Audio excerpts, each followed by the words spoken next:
The boy was drowning, screaming, kicking, slipping under. People stood frozen. Phones out, mouths open, nobody moved. Then came Rosa. Barefoot, 12 years old, in a baggy school shirt and ripped pants. She didn't wait.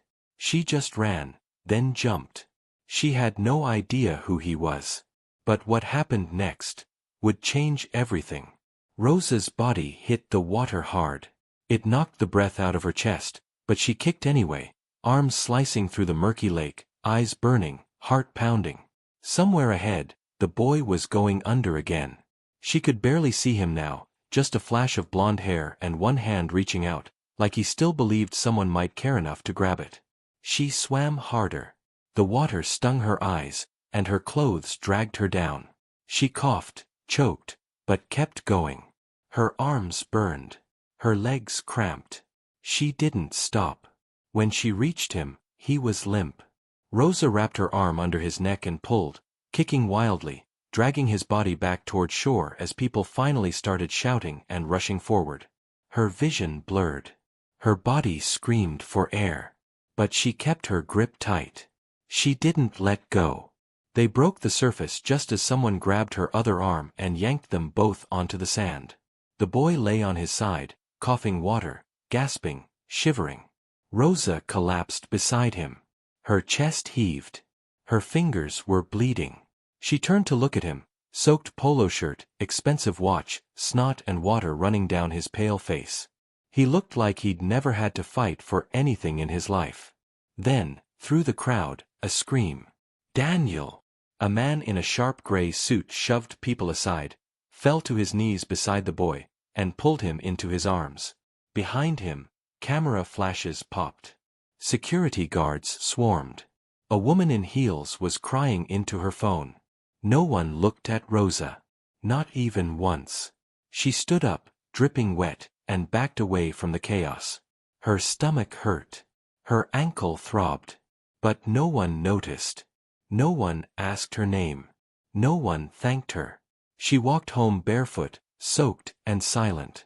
The next morning, Rosa sat at the kitchen table while her dad, Carlos, scraped the last of their rice and beans into 2 chipped bowls.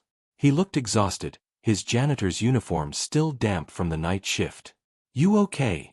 he asked, sliding her bowl over. Rosa shrugged. "Tired." He watched her. "Someone said there was trouble at the lake yesterday. Kid almost drowned." Rosa didn't answer. Just kept eating. Carlos didn't press. That was how they worked. Quiet. Simple. One day at a time. But when Rosa got to school, everything was different. The teachers were whispering. Students stared. Some pointed. Others just watched her with wide eyes, like she'd grown a second head. Then, at lunch, a girl from another class marched straight up to her. "You're the one who saved Daniel Reyes." Rosa blinked. "Who?" The girl looked at her like she was insane. Daniel Reyes. His dad's like a billionaire. The Reyes estate. He owns the golf course, the shopping center, the new tech startup, the one on the news. Rosa froze. "Wait, that kid?" "Yeah. And they're looking for you." Rosa felt her stomach twist. "Why?" "I dunno. Maybe they wanna give you money or something. Or sue you. Who knows with rich people." Rosa left her tray and walked out. By the time she got home, there were 2 black SUVs parked in front of her building. She ducked behind a dumpster, heart racing. 2 men in suits stood by the door. One was holding a photo. She couldn't hear what they were saying, but she didn't have to. They were looking for her. Rosa turned and ran. Across town, in a penthouse wrapped in glass and gold, Daniel Reyes sat in bed, silent. His lips were cracked. His arms were bruised. His mother paced the room, yelling into her phone. His father, Marcus Reyes, stood at the window with a scotch in his hand. "I want to meet her," Daniel said. Neither parent answered. "I said I want to meet her." His mother stopped mid-sentence. His father turned. "She saved my life," Daniel said. I don't even know her name. Marcus raised an eyebrow. You're alive. That's all that matters. Daniel's jaw clenched. She could have died. Marcus sipped his drink. She didn't. Daniel looked out the window. He was going to find her himself. That night, Rosa crawled through the bedroom window of their tiny third-floor apartment and landed hard on the floor. She'd been hiding in the boiler room of the school all afternoon. Her shoes were still wet from the sewer runoff behind the alley. Carlos was asleep on the couch, mouth open, snoring. She tiptoed past him, grabbed a towel, and headed to the bathroom. But before she could close the door, she saw something taped to the mirror. It was a note, scrawled in thick black marker. I know who you are. Meet me at the lake. Tomorrow, 5 p.m. Come alone. Her hands trembled. Someone had found her. The lake looked different now. It used to be quiet, just muddy banks, broken benches, weeds thick around the edge. But today, Rosa stood at the same spot where she'd dragged Daniel out, and everything felt off. Too still. Too quiet. The wind picked up, tugging at her hoodie. She checked the time. 4:58 p.m. She hadn't told her father. He'd freak. Probably lock the door, maybe even try to call the cops, which was laughable, considering they couldn't even afford a working landline. She hadn't told anyone. She hadn't even thought about bringing help. Because whoever left that note already knew where she lived. Footsteps behind her. She spun. Daniel. Same kid. Wet blonde hair now cut short. A hoodie way too clean to ever have seen a laundromat. His eyes locked on hers. No security, no bodyguards, no cameras. Just him. You came, he said. Rosa didn't move. You wrote that. He nodded. I didn't know how else to find you. You sent men to my building. No. That was my dad. She crossed her arms. Why? Daniel stepped closer. He wants to. I don't know. Control the story. Make it look like he saved me or paid someone to do it. He doesn't like loose ends. Rosa's eyes narrowed. I'm a loose end? He looked away. I just wanted to thank you. A long silence stretched between them. Rosa watched him carefully, waiting for the trick, the lie, the punchline. But there wasn't one. Not yet. Daniel dug into his pocket and pulled out a velvet box. She flinched. What's that? He opened it. A necklace. Gold. Small ruby at the center. It sparkled like something out of a movie. My mom said to give you this. I don't want it. His face fell. Why not? Because it's hush money. No, it's... He stopped. Okay, maybe it is. But I didn't bring you here for that. Rosa looked at him, then slowly sat down on the bench. Daniel followed, dropping next to her like they were just two kids skipping class. Do you remember what happened? She asked. Not all of it. Just sinking. Water in my nose. Thinking. This is it. Then I felt someone grab me. I thought you were dead. I thought I was too. They sat in silence. Across the lake, a pair of ducks landed with a splash. I hate that place, Daniel muttered. What place? My house. School. All of it. Everyone's fake. Everyone wants something. You saved my life, and didn't even wait for a thank you. Rosa shrugged. Didn't do it for one. Daniel looked at her, and something shifted in his expression. Like maybe, for the first time, he saw someone who wasn't pretending. That's when Rosa noticed the dark bruise on his wrist. You okay? Daniel quickly pulled his sleeve down. Yeah. She didn't press. But something inside her tightened. Back home, Rosa found Carlos sitting at the table with a letter in his hands. His face was pale. His eyes wide. You okay? She asked. He looked up slowly. This came today. From Reyes Corporation. Rosa froze. He slid the envelope across the table. Inside, a formal letter. Legal language. Words like waiver, confidentiality, and compensation. A check was clipped to it. $25,000. Carlos's hands were shaking. They said someone at school gave them our address. That it's standard procedure. That it's a reward. Rosa sat down, hard. They want me to sign it, he said. Says they'll cover your school tuition. Maybe more. But once we sign, we can't talk about anything. They want us quiet. Carlos stared at the check. Do you know something I don't? She hesitated. Then, Daniel's not safe. Carlos blinked. What do you mean? He didn't just fall in. Someone pushed him. That night, Rosa couldn't sleep. The ceiling fan clicked like a slow metronome above her. Her thoughts spun. Why hadn't Daniel said anything? Who would want to hurt him? And why? She rolled over. Her phone buzzed. A message. Unknown number. He's in danger. You are too. Meet me behind the gym. Midnight. Come alone. Her heart jumped. She texted back. Who is this? No reply. She looked at the clock. 11:17 p.m. She grabbed her shoes. The gym was dark, the streetlights too far to touch its crumbling walls. Rosa crept through the gate, past the dumpsters, and into the alley behind the building. Her phone's flashlight barely lit the ground. Hello, she whispered. No answer. Then, movement. A figure stepped from the shadows. A girl. Tall. Same school uniform. Jacket hood pulled low. You Rosa. Rosa nodded slowly. Who are you? The girl looked around. No time. I saw what happened at the lake. You were there. I saw someone push him. And I saw you jump in. Who pushed him? The girl hesitated. Looked up. Her lips parted to speak. Thud. A metal pipe slammed against the wall inches from Rosa's head. She screamed and ducked. Footsteps.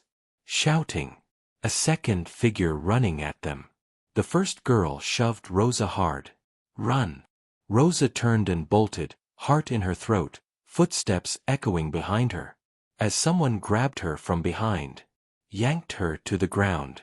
A hand clamped over her mouth. She kicked. Bit down. The hand let go. She scrambled to her feet, blood on her tongue, gravel cutting her palms. Behind her, the girl was gone. The alley was empty. Rosa didn't stop running until her legs gave out. She collapsed behind the laundromat 2 blocks from her building, hidden in the steam and buzzing fluorescent lights. Her chest heaved. Her hands were scraped raw. Her hoodie was torn at the shoulder. She scanned every shadow. No one had followed her.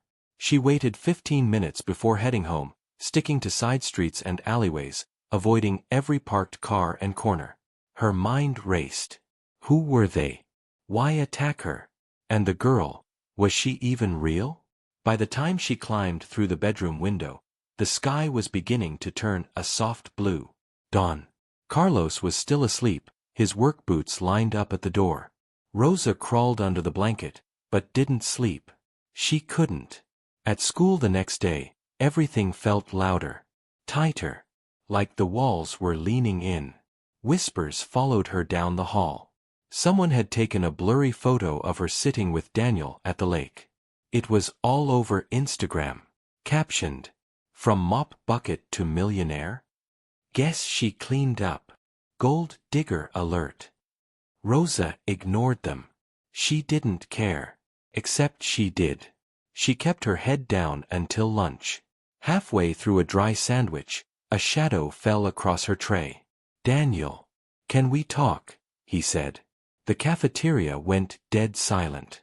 She grabbed her bag and followed him outside. They sat behind the portable classrooms, hidden from view.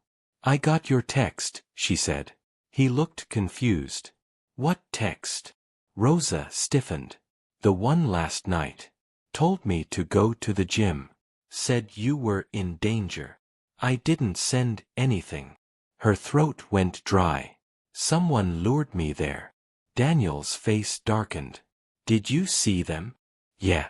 A girl. Said she saw someone push you. Before she could say who, someone else attacked us. His jaw clenched. My dad had a meeting with our lawyers this morning. They're trying to shut this down. Quiet it. He's paranoid. Thinks this is all bad press. I think it's something else, Rosa said. Someone wanted you dead. Daniel looked away. I've been thinking about that too. She waited. He took a deep breath. There's something I didn't tell you. That day at the lake, before I fell in, I was with someone. Who? He hesitated. My brother. That night, Rosa sat on the fire escape outside her window, legs swinging over the edge. Carlos had gone to bed early. Said his head hurt. Probably from the legal papers sitting unopened on the table. Rosa hadn't signed anything. Neither had he. She couldn't stop thinking about what Daniel said. A brother. Daniel had never mentioned a brother. Not in all their short conversations. Not even once. She grabbed her phone. Searched. Nothing. No articles. No pictures. Just a few old family photos. Daniel as a baby, sitting between two parents who looked like they were posing for a glossy magazine ad. No siblings. She was about to shut it down when a comment on an old blog caught her eye. Whatever happened to the other Reyes kid? Rosa clicked. The blog post was 5 years old. A short paragraph about the Reyes family making a rare public appearance at a tech conference. One blurry photo. And there, half cut from the edge, was another boy. A few years older than Daniel. Same chin. Same eyes. Looking straight into the camera like he didn't want to be there. The caption didn't name him. The comment section was full of speculation. I heard he ran away. Didn't he go to boarding school? They never talk about him anymore. Rosa's heart beat faster. Someone didn't want him mentioned. Which meant he mattered. The next morning, Rosa waited by the dumpsters outside Daniel's private school. She wasn't supposed to be there. The guards had already looked at her funny once. But Daniel had promised he'd sneak out. At exactly 8:10 a.m., he jogged around the corner. Come on, he said. My driver thinks I'm in the library. They ducked into a narrow alley between two buildings. Daniel pulled out his phone and showed her something. A photo. I found this in my mom's old stuff. That's him. Mateo. My brother. Rosa stared. The same boy from the blog photo. He left 3 years ago, Daniel said. Boarding school in New York. But he never stayed. Got kicked out. My dad didn't tell anyone. Buried it. Why? He said Mateo was unstable. A threat to the family name. Is he? Daniel paused. I don't know. He's not, okay. He's angry. And smart. Like scary smart. Always felt like he was invisible. Especially after my dad started showing me off as the golden child. Rosa looked at him. You think he tried to kill you? Daniel didn't answer. He didn't have to. After school, Rosa returned to the alley behind the gym where she was attacked. The girl had vanished. No name, no sign. But something told Rosa she'd be back. She checked the wall where she'd been grabbed. A smear of blood still stained the bricks. She followed it. Down the alley. Around the side. Behind a pile of rotting pallets. A backpack. Half buried in trash. She pulled it out. Unzipped it. Inside, a burner phone. A spiral notebook. And a crumpled student ID. Her breath caught. It was the girl. Name, Camila Reyes. Rosa's fingers trembled. Reyes. She flipped open the notebook. First page. He's planning something. Mateo isn't finished. Rosa ran her fingers over the name again. Camila Reyes. Reyes. Another sibling? She flipped through the notebook with shaking hands. Page after page, Camila's messy handwriting sprawled across the paper. Half notes, half journal entries. Most of it was paranoid, scattered. But one name came up over and over again. Mateo. Mateo said it would only take one accident. One moment. One weakness. He hates Daniel. Thinks he's a puppet. A fake prince. He says Dad won't listen unless something breaks. Or bleeds. Rosa swallowed hard. The deeper she read, the clearer it became. Mateo had been planning something. Not just revenge. A message. Something big. Something personal. She flipped to the last page. The lake wasn't the end. It was the beginning. Suddenly, the burner phone in the backpack buzzed. Rosa nearly dropped it. She fumbled it open. One new message. You found it. No number. Just words. Her stomach dropped. Someone was watching her. She looked around, eyes darting to the rooftops, the windows, the alley mouth. Another buzz. Don't trust Daniel. He doesn't know the whole truth. She typed back. Who is this? No reply. Rosa stuffed the notebook and phone back into the bag and bolted. That evening, Rosa met Daniel behind the library, breathless. You have a sister, she said, dropping the backpack at his feet.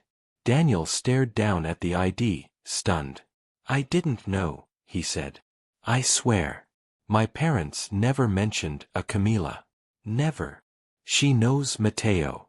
She saw someone push you. And she thinks he's not done. Daniel looked sick. Why now? Why would he come back now? Rosa thought for a moment. Because you're finally big enough to matter. Daniel's brow furrowed. What? Think about it. You're everywhere. News, press, interviews. Your dad's grooming you to be the face of Reyes Corporation. Maybe Mateo thinks the only way to take your dad down is to take you out first. Daniel sank onto the bench, staring at the ground. I don't want any of this, he whispered. But Mateo thinks you do. Daniel's hands balled into fists. Rosa crouched down next to him. We need to find Camila. Before he does. 2 nights later, Rosa sat alone on a city bus with a backpack in her lap and a lump in her throat. She'd spent hours digging through every corner of the notebook. One page had a torn stub taped inside, a receipt from a coffee shop on Ashland and 3rd, dated just 3 days before the lake incident. It was the only lead she had. The coffee shop sat between a boarded-up pawn shop and a check-cashing place. She walked in, ordered a tea she wouldn't drink, and waited. 30 minutes passed. Then someone sat across from her. Hood up. Dark eyes. Same face from the ID photo. Camila. You're braver than I thought, she said softly. You're alive, Rosa whispered. Barely. They sat in silence, the hum of an old fridge buzzing behind them. I need to know what you saw, Rosa said. Camila stirred her drink. It wasn't an accident. Mateo planned it. He waited for the right moment. Then pushed Daniel in and walked away like nothing happened. Why would he do that to his own brother? Camila's jaw tightened. Because he thinks Daniel stole everything. The name. The legacy. The love. And you? Rosa asked. Who are you to them? Camila hesitated. Our mother had me before she married Marcus Reyes. He pretends I don't exist. Mateo doesn't talk to me anymore. But I listen. To what? Camila leaned in. Mateo's been building something. Not just revenge. A whole plan. He's going to expose Reyes Corporation, burn it down. Take the family with it. And Daniel is step 1. Rosa felt a chill ripple down her spine. Can you stop him? She asked. Camila looked out the window. I don't know. But if you want to try, you'll need to see where he's been hiding. They took the bus together, Camila silent the whole ride. They got off at a junkyard near the edge of the city. Piles of scrap metal loomed around them like dead giants. Camila led her through a broken fence and into the shadows. A rusted trailer sat in the back, its windows covered in newspaper. Inside, wires, maps, a half-built computer tower glowing from a makeshift generator. Rosa stared at the walls. Screens. Blueprints. Surveillance photos. One showed Daniel stepping into his family's car. Another, Carlos, her father, mopping a hallway in the Reyes corporate office. Rosa's blood ran cold. What is this? Camila didn't answer. She just walked to the center of the room, opened a locked box, and handed Rosa a flash drive. He's planning to release this at the Reyes Gala. 2 nights from now. It's full of company secrets, corruption, bribes, environmental crimes, stuff that could bury the whole empire. Rosa held it like it might burn through her skin. Camila's voice dropped to a whisper. But if Mateo finds out we have it, he'll kill you. Rosa looked up. I need to warn Daniel. Camila grabbed her arm. No. Why not? Because if you do, and he tells his father, they'll bury it all. Like they buried me. Like they buried Mateo. Rosa pulled away, chest rising fast. Then what do I do? Camila stared at her. You decide which brother deserves to survive. Rosa didn't sleep that night. She lay awake, the flash drive burning a hole in her backpack, her mind tearing itself in two. On one side, Daniel, alive because of her, maybe innocent, maybe not.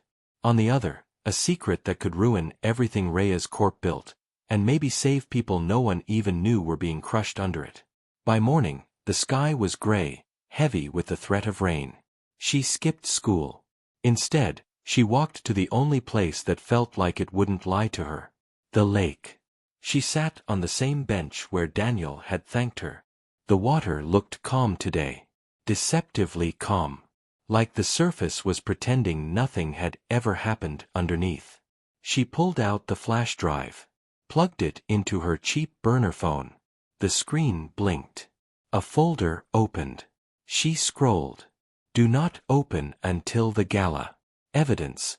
Project Grail. Reyes Internal. Classified. Carlos de La Cruz. Employee file. Her heart stopped.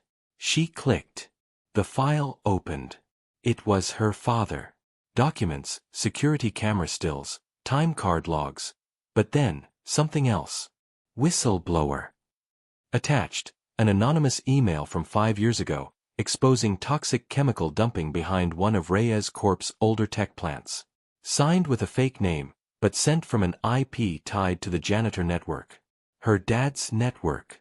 Carlos had tried to expose them once. He hadn't told her.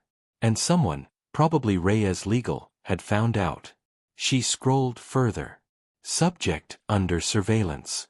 Do not terminate unless further incident. Rosa's fingers shook. Her father had been marked. Monitored. Kept quiet. Not because he was dangerous, but because he'd told the truth. And Reyes had buried it. Just like Camila said. Rosa met Daniel behind the gym after final bell. Rain streaked down the building walls. He was pacing when she arrived. Where were you all day? He asked. I found your sister. He froze. Camila. She showed me everything. Daniel's face twisted. I didn't even know she existed until yesterday. She knows everything about you. About Mateo. About the company. Daniel's voice lowered. Is Mateo coming to the gala? Rosa nodded. I need to talk to him, Daniel said. No, Rosa said sharply. He's not coming to talk. Daniel's expression darkened. Then I'll stop him. You can't. You don't even know what he's been through. Then tell me. She hesitated. Then slowly, Rosa pulled the flash drive from her pocket. Held it out. This could destroy your family. Daniel didn't take it. What's on it? Everything. The lake. The push. The corruption. What your dad did to my father. What he tried to hide. What your brother's about to leak. Daniel stared at the drive like it was radioactive. I'm not my dad, he whispered. Then prove it, Rosa said. Help me make this public. Help me get justice. For a long moment, Daniel didn't speak. Then he said, give me one night. To talk to my dad. To try. No. Rosa. I've seen what happens when people try to talk to your dad. He buys them. Or buries them. Daniel's eyes flashed. You think I don't know that? She turned to leave. He grabbed her arm. I didn't ask to be born into this, he said. I didn't choose this family. But I'm trying to do the right thing. Rosa pulled away. So am I. That night, Rosa went home to find Carlos waiting at the table with two men in suits. One of them slid an envelope toward her. Inside, a new contract. Different from before. This one offered her father a promotion. A retirement package. A full scholarship for Rosa. Carlos looked confused. Hopeful. They said it's because of you. Rosa stared at the paper. Then looked at the men. Is this because of what I found? They didn't answer. Carlos's smile faded. What did you find? Rosa stood. I need to make a call. One of the men stood up. You need to sign first. Rosa looked him straight in the eye. Then walked to the window. Pulled out her phone. Dialed. A voice picked up on the third ring. Camila. They know, Rosa said. They're trying to buy us off. There was silence on the other end. Then, it's starting. The night of the gala arrived fast. Downtown glittered. Police blocked off the roads. Paparazzi lined the sidewalks. Wealth and power and secrets flowed into the glass cathedral that was Reyes Hall. Daniel stood inside the lobby, jaw clenched, tie loose. Cameras flashed in his face. He smiled, shook hands. But his eyes searched for one person. Then, he saw her. Rosa. Not in a gown. Not in heels. Just jeans, hoodie, and a storm in her eyes. They met in a side hallway, away from the noise. I'm here to finish this, she said. Daniel reached into his jacket and pulled out a second flash drive. This has the footage from the lake, he said. Security from the trail cameras. You were right. It was Mateo. Rosa's eyes widened. You had it this whole time? No. My dad did. He buried it. I stole it this morning. He handed it to her. Rosa stared at him. Why are you helping me? Daniel swallowed. Because someone finally made me want to be brave. Then, from the ballroom, a scream. A figure stumbled out into the hallway. Blood on his shirt. It was a guard. Behind him, another man appeared. Rosa's breath caught. Mateo. No mask. No costume. Just fury. And behind him, Camila. Tied. Gagged. Dragged by the arm like a trophy. Mateo looked straight at Daniel. And smiled. It's time, he said. Chaos erupted. Security rushed the hallway. Screams rang out as people scattered through the ballroom. Glass shattered somewhere behind the stage. But Rosa couldn't move, her eyes were locked on Mateo. His expression was ice. Controlled. Deadly. He shoved Camila against the wall, pressing something sharp to her side, a box cutter. Small. Almost invisible. One wrong move and it would cut deep. Don't, Daniel said, stepping forward. Mateo tilted his head. Still trying to play the hero? Daniel stopped. Hands up. Let her go. We can talk. Talk. Mateo sneered. Now you want to talk?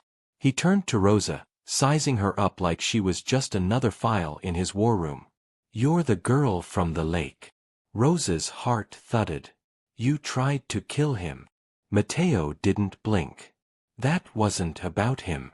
It was about leverage. He looked at Daniel again. You survived. Good for you. But now it's my turn. Security was closing in, but slowly. Too slowly. Everyone was afraid. No one wanted to be the reason Camila got hurt. Matteo knew it. He turned his back on them and dragged Camila toward the stage doors. A direct path to the control booth. The screens. The computers. Rosa suddenly realized what he was doing. The gala wasn't just a spectacle, it was his stage. He was going to broadcast everything. Backstage, Rosa and Daniel followed at a distance, dodging guests, ducking under velvet curtains, weaving through set pieces. The ballroom pulsed with bass-heavy music now, an attempt to keep things normal. Fake normal. But the tension was thick enough to choke on. They reached the catwalk over the ballroom just as Matteo shoved Camila into the booth. He locked the door behind him.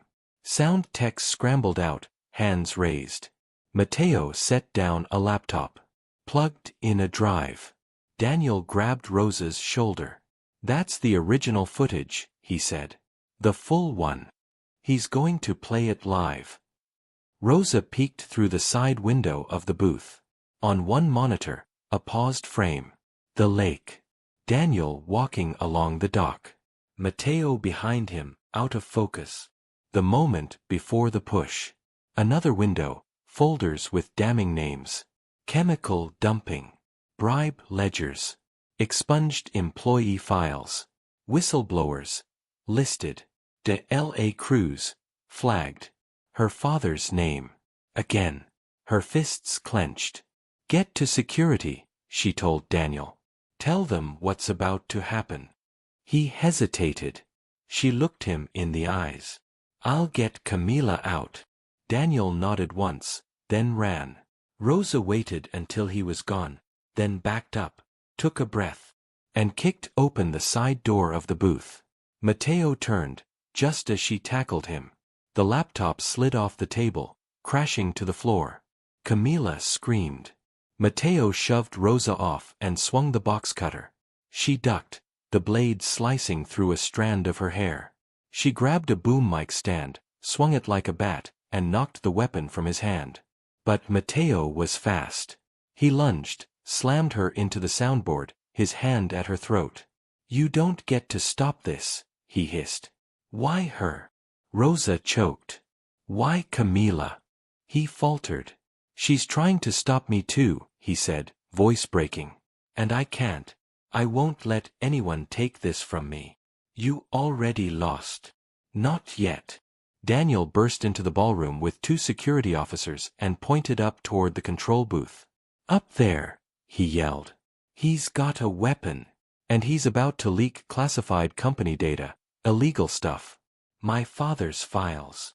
One of the guards hesitated. You're Reyes's son. Exactly. That's why I know what's up there. Another voice cut in, deep, sharp, commanding. Stand down. Everyone turned. Marcus Reyes.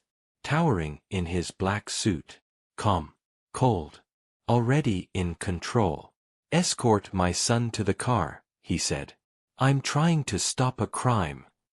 Daniel shouted. His father didn't even flinch. No. You're trying to become the story. He stepped closer. Walk away, Daniel. Right now. And this never happened. Security hesitated. Daniel's face hardened. No. His father leaned in. You don't have the stomach for this. Daniel looked him dead in the eye. I have something better. He reached into his pocket and pulled out Rosa's flash drive, the one with everything on it. I've already uploaded it to the cloud. And I've sent copies to 3 reporters. Marcus's eyes flickered. Daniel smiled. You're done. Back in the booth, Rosa elbowed Matteo hard and broke free. Camila grabbed the mic stand and swung it at her brother's knee. He dropped with a grunt. Get the laptop. Rosa yelled. She dove for it, just as Matteo tackled her again. But Camila was faster. She jammed the flash drive into the port, pressed play. And every screen in the ballroom lit up. First, the lake. Mateo pushing Daniel. Gasps. Screams. Then, internal documents. File after file. Company secrets. Illegal activities. Names. Payouts. Cover-ups. The room erupted. Phones came out. People filmed. Security finally moved. Marcus Reyes didn't say a word. He just turned and walked out. 20 minutes later, Mateo was in handcuffs. Camila stood next to Rosa, her wrists bruised, her eyes red, but alive. Daniel found them backstage, still out of breath. "You did it," he said. Rosa looked around. "We did it." Sirens wailed outside. Police were already arriving. Camila turned to Rosa. "You have to go." "What?" "They'll twist this. Spin it. Make you the villain. You need to disappear, just for a little while." "I'm not afraid." Camila held her gaze. "I am. Let me take the fall. I'm already off the grid." "You're not." Daniel looked like he wanted to argue, but stopped himself. Rosa stared at the ballroom, the world she'd never been meant to enter. Then she turned and ran. 3 days later, the Reyes empire began to collapse. The footage went viral. Investigations opened. Marcus Reyes was called before a grand jury. Mateo disappeared into federal custody. Daniel cut all ties with the company, went into hiding with Camila, and refused all interviews. And Rosa, gone. No one could find her. Not until a single letter arrived in Daniel's inbox. No return address. No stamp. Just one line, handwritten. "Tell my dad I'm okay. And I'd do it again." 2 months later, the world had moved on. News cycles had spun through the scandal and out the other side. Politicians picked over the Reyes Corp carcass like vultures.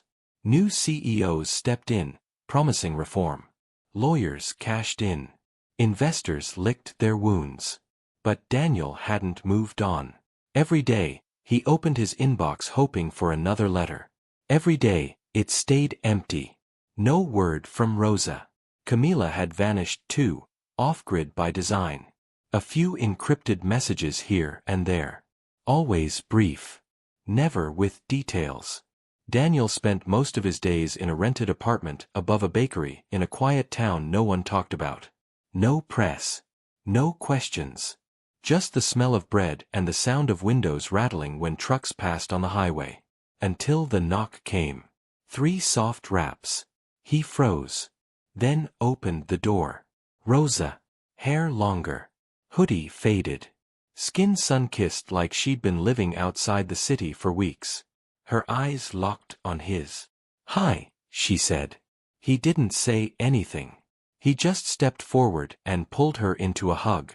They sat on the fire escape, sharing cold cans of soda and watching the sun go down behind a strip mall and a used car lot. "How'd you find me?" Daniel asked.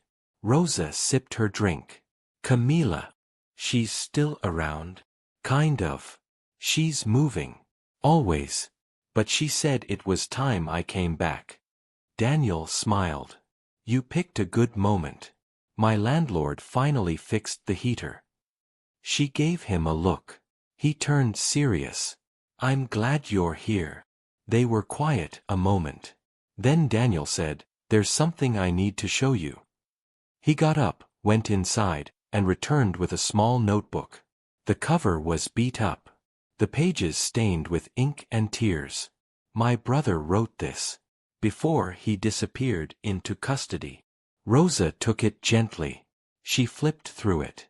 Diagrams. Letters. Some pages were just blacked out, inked over again and again. But others were different.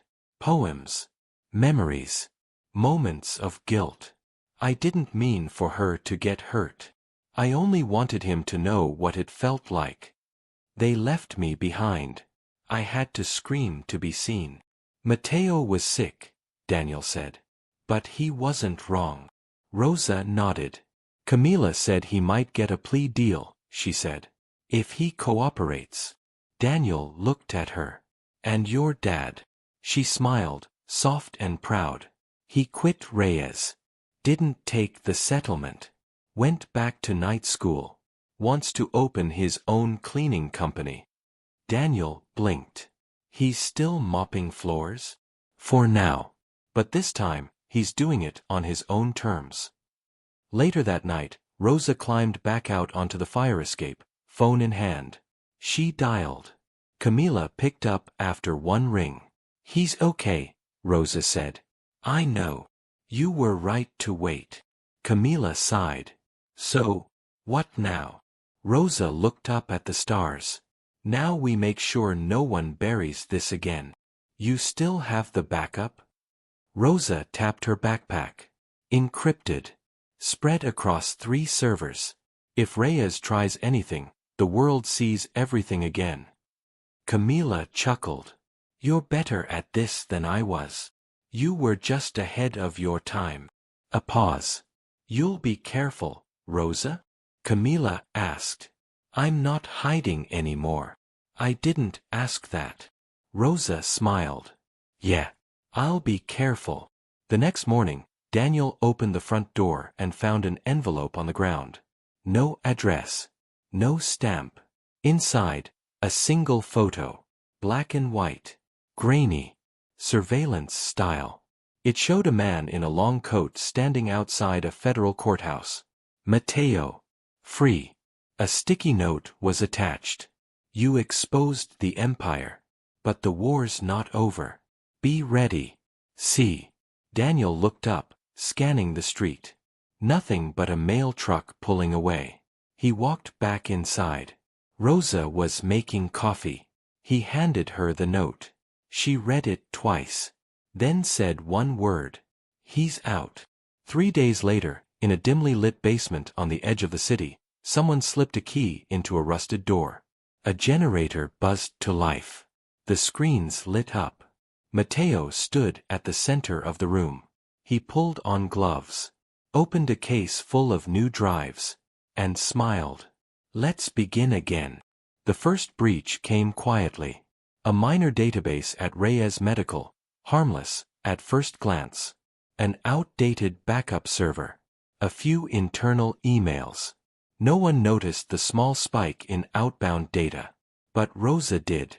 She was sitting in Daniel's kitchen, laptop open, sorting through encrypted copies of Reyes Corp's exposed files, when a red alert blinked in the corner of her screen. Unusual activity, reyesmedical.archive.net. She clicked it. A thread unraveled, IP pings bouncing through Germany, then Singapore, then back to New Jersey. She recognized the pattern. Mateo. Daniel walked in with 2 mugs of coffee and froze when he saw her face. What is it? He's moving, Rosa said. It's starting again. Daniel set the mugs down, leaned over her shoulder. Can you trace it? Rosa zoomed in, backtracked the data flow. Maybe. But we're not the only ones watching. If I can see this, so can the feds. You think he wants to get caught? No, Rosa said. I think he wants to get followed. Daniel frowned. Why? She stared at the screen. To lead them somewhere worse. Camila met them in an abandoned train yard at midnight. She wore a leather jacket, hair tucked under a beanie, eyes sharp with exhaustion. She hadn't stopped moving in weeks. Mateo's not after the company anymore, she said without preamble. He's after the records they didn't leak. Rosa narrowed her eyes. What records?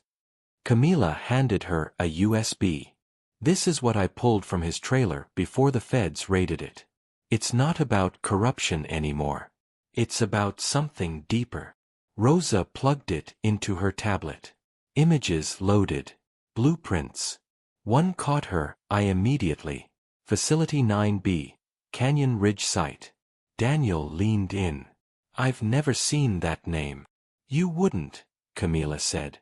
Even I hadn't. It's off books. Private contracts. Looks like Reyes Corp funneled millions into it. But no one knows what for. Where is it? Rosa asked. Colorado. Dead zone. No signal. No press. Rosa scrolled through documents, names of donors, subcontractors, and a long list of code names. But one stood out. Project Halo. Daniel blinked. That's on our old development charts. It was supposed to be a security software prototype. Never launched. Camila shook her head. It was never software. 2 days later, they were on a plane. Daniel used an old alias to book the tickets. Camila rode separately, wearing a wig and sunglasses. Rosa carried a duffel stuffed with surveillance gear and hard drives. They landed in Denver and drove 6 hours into the mountains. The GPS cut out halfway there. They followed an old mining road, headlights flickering across jagged rocks and pine trees clawing at the windshield. At the end of the road, a fence. Tall. Barbed. No signage. Camila killed the lights. We hike from here. They moved under cover of darkness, navigating by moonlight and instinct. 1 mile in, Rosa froze. A red light blinked ahead. Motion sensor. They dropped flat. Seconds later, a drone buzzed past overhead. Daniel whispered, "We're not the only ones out here." Camila pointed to a ridge above. There. The old ranger station. He's using it. They reached the station by 3 a.m. It was barely a building, just a frame of wood and shattered glass. But inside, signs of life. Cables. Solar chargers. A monitor flickering. And on the screen, live feeds. Security cameras. One showed a long corridor of cold metal walls. Another, a concrete chamber with no doors, just a single chair bolted to the floor. Rosa clicked through. Finally, one labeled, Subject Storage, Halo. She opened it. Inside the room, a single woman. Thin. Pale. Hooked up to monitors. Unmoving. Who is she? Rosa whispered. Camila said nothing. Rosa turned to her. Camila. She looked down. That's my mother. The wind outside howled, like the mountain itself was trying to scream. Rosa stared at the screen. Your mom, she's alive? Camila nodded slowly. Mateo told me she died in a car accident. I believed him. But that wasn't true. Daniel's voice cracked. What is this place? Camila walked to the wall, pulled down a tarp. Behind it, documents taped together. A timeline. A plan. Project Halo wasn't security, she said. It was behavioral testing. Neural control. They used long-term isolation. Drugs. Psychological manipulation. They wanted to test if they could quiet human trauma. Make people forget pain. Become programmable. Daniel stepped back. Like military? Worse, Rosa said. Like silence. Control. Suppression. Camila's eyes were wet. She was the prototype. Rosa's hands trembled. How long has she been there? Camila looked at the feed. I don't know. But Mateo didn't find her by accident. He's trying to break her out. Why now? Daniel asked. Because now, Camila said. He has help. Just then, a transmission came through the monitor. Audio only. Scrambled. But one voice cut through, distorted but clear. The girl knows. Prepare the site. We go in at dawn. Rosa looked at the timestamp. That was 20 minutes ago. She turned to Camila. We have to move. Camila nodded. Daniel grabbed his bag. We're not ready. No, Rosa said. But we're not here to fight. Then what? We're here to save her. They made it to the lower ridge just as the first sliver of sunlight crept over the canyon. In the valley below, Facility 9B. Fences electrified. Guards with rifles. Trucks parked in front of 2 enormous blast doors built into the mountainside. Rosa pulled out her binoculars. Dozens of black-clad figures moved like shadows.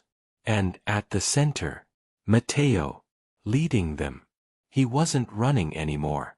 He was marching straight into the place that made him a monster. Camilla whispered, "He's going to burn it all." Rosa adjusted her scope and saw something else. Far behind Matteo's group, a second vehicle. A black van, marked with Rhea's corpse old emblem. Daniel saw it too. "No," he breathed. "That's my father's car." Rosa turned to him. "Then this time, we finish it." The mountain was ready to erupt. From their perch above Facility 9B, Rosa, Daniel, and Camilla watched as Matteo's strike team moved in. Silent, tactical, focused. These weren't hackers or idealists anymore. This was war. Below, guards were scrambling. Alarms flashed red against concrete. But it was already too late. Matteo's crew had cut the power, taken the high ground, disabled outer defenses. Then the blast doors groaned open. Matteo stepped through first, vanishing into the dark of the underground corridor. Camilla turned to Rosa. "He won't leave without her." Rosa looked at Daniel. "And your dad?" Daniel's face was tight, unreadable. "If he's here, it's to kill whatever Matteo's about to expose." They moved fast. Down the slope. Through the pine trees. Toward a side maintenance tunnel Camilla had found on the blueprints.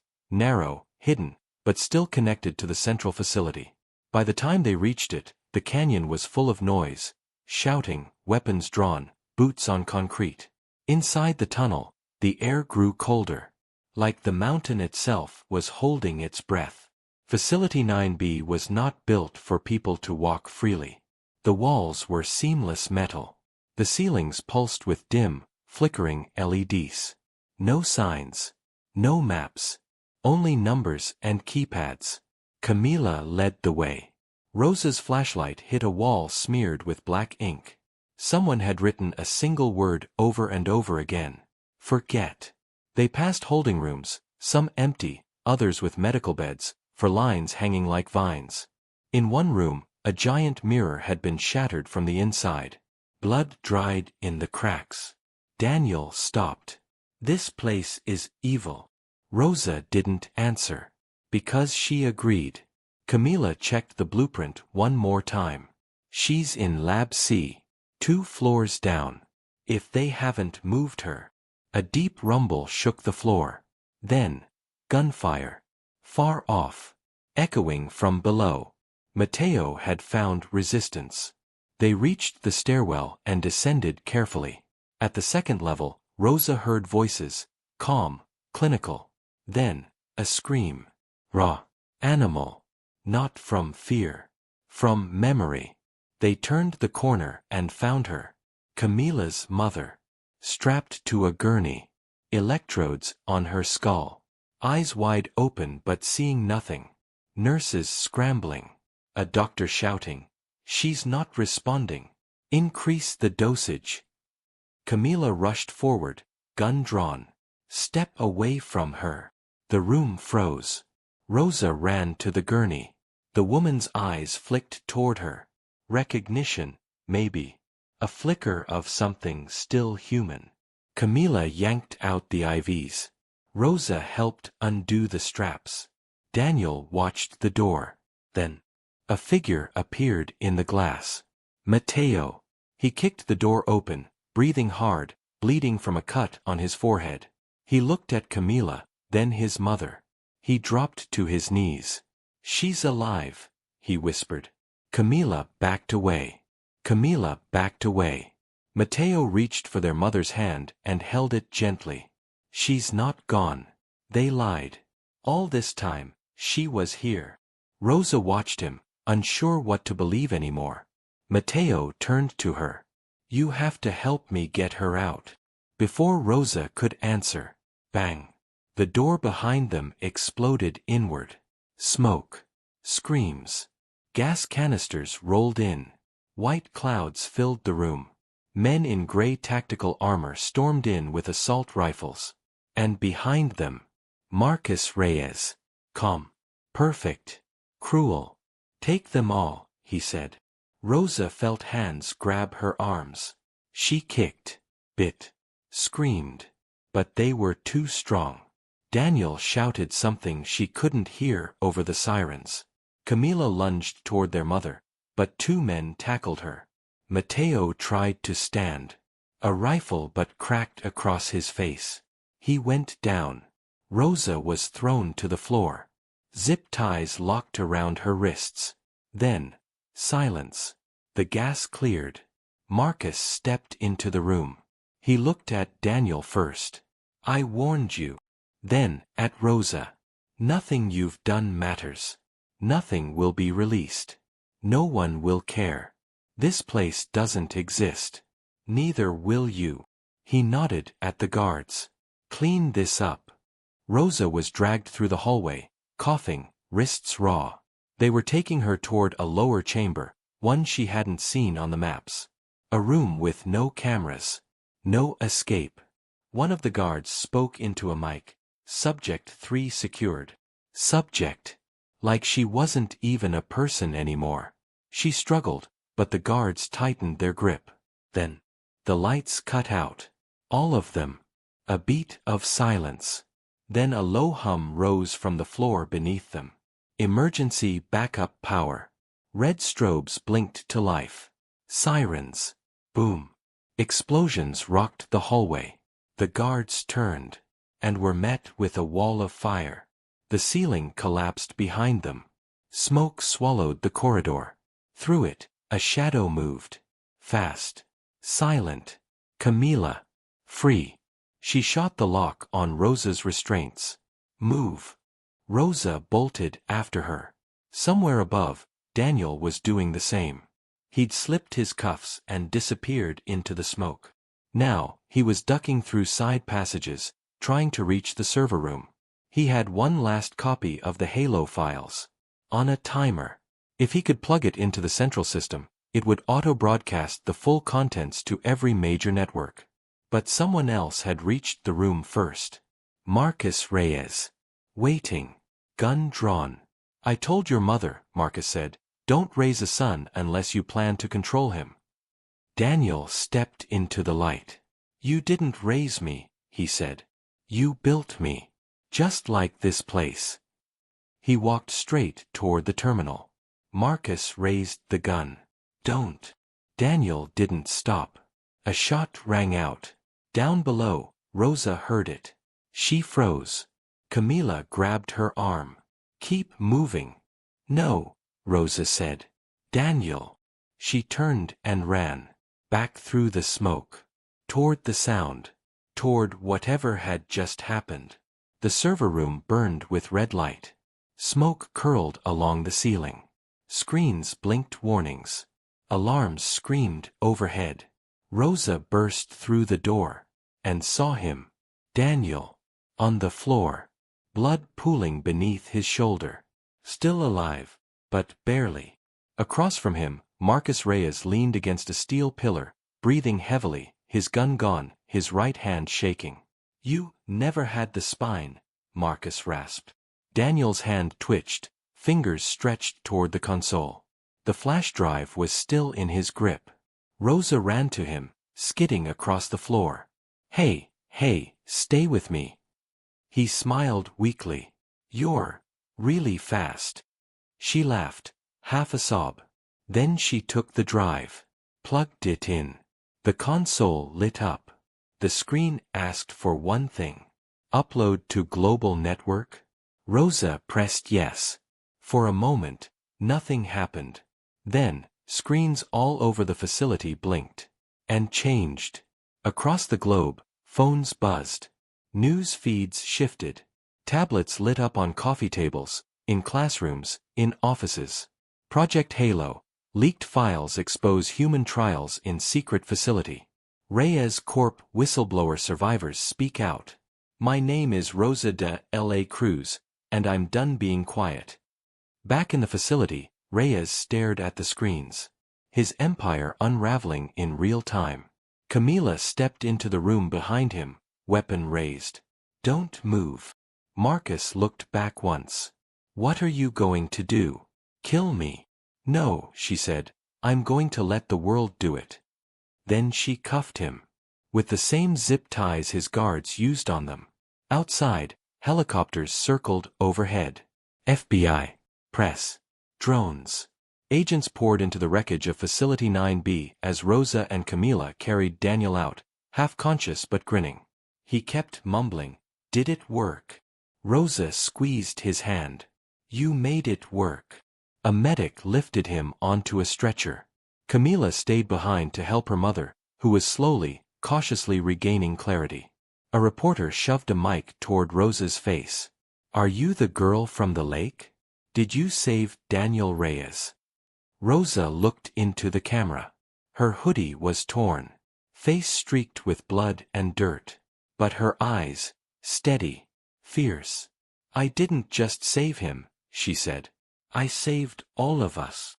1 month later, Daniel sat on a bench by the lake, this time, smiling. His sling was off, his scars healing. Rosa sat beside him, toes in the water. Carlos grilled meat a few feet away, laughing with Camila and her mom, who was finally remembering her children's names. There was no gala, no cameras, just peace. "I never got to say thank you," Daniel said. "For what?" "For jumping in." Rosa shrugged. "You would have done the same." He turned to her. "No, I wouldn't have." She looked at him.